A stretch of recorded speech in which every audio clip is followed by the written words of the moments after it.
There's no feeling more intense than starting over. If you deleted your homework the day before it was due, as I have, or if you left your wallet at home and you have to go back after spending an hour in the commute. If you won some money at the casino and then put all your winnings on red but it came up black. If you got your best shirt dry cleaned before a wedding and then immediately dropped food on it. If you won an argument with a friend and then later discovered that they just returned to their original view. Starting over is harder than starting over. If you're not ready for that, like if you've already had a bad day, then what you're about to go through might be too much.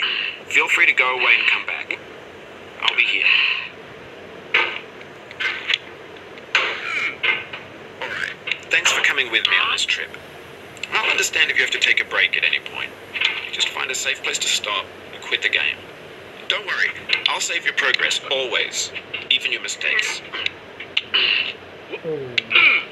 This game is a homage to a free game that came out in 2002, titled Sexy Hiking. The author of that game is Jazuo, a mysterious Czech designer who was known at the time as the father of B games. And B games are rough assemblages of found objects. Designers slap them together very quickly and freely, and they're often too rough and unfriendly to gain much of a following. They're built more for the joy of building them than as polished products. In a certain way, Sexy Hiking is the perfect embodiment of a B game. It's built almost entirely out of found and recycled parts, and it's one of the most unusual and unfriendly games of its time. In it, your task is simply to drag yourself up a mountain with a hammer. That act of climbing, in the digital world or in real life, has certain essential properties that give the game its flavor. No amount of forward progress is guaranteed. Some cliffs are too sheer or too slippery. And the player is constantly, unremittingly in danger of falling and losing everything.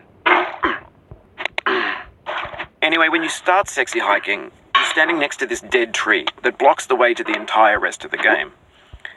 It might take you an hour to get over that tree, and a lot of people never got past it. You prod and you poke at it, exploring the limits of your reach and your strength, trying to find a way up and over. And there's a sense of truth in that lack of compromise.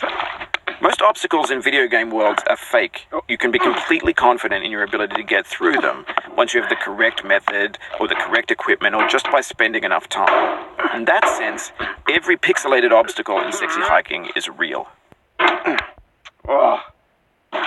The obstacles in Sexy Hiking are unyielding, and that makes the game uniquely frustrating. But I'm not sure Jazuo intended to make a frustrating game. The frustration is just essential to the act of climbing, and it's authentic to the process of building a game about climbing. A funny thing happened to me as I was building this mountain.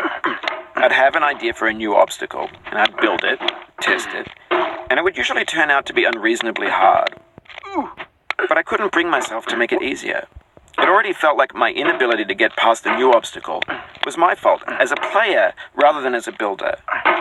Imaginary mountains build themselves from our efforts to climb them, and it's our repeated attempts to reach the summit that turns those mountains into something real.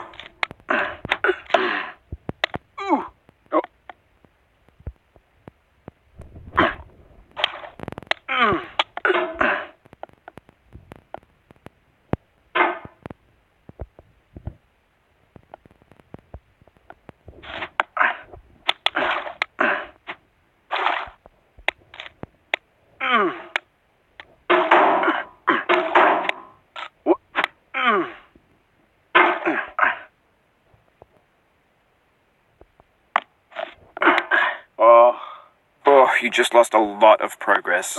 That's a deep frustration, a real punch in the gut.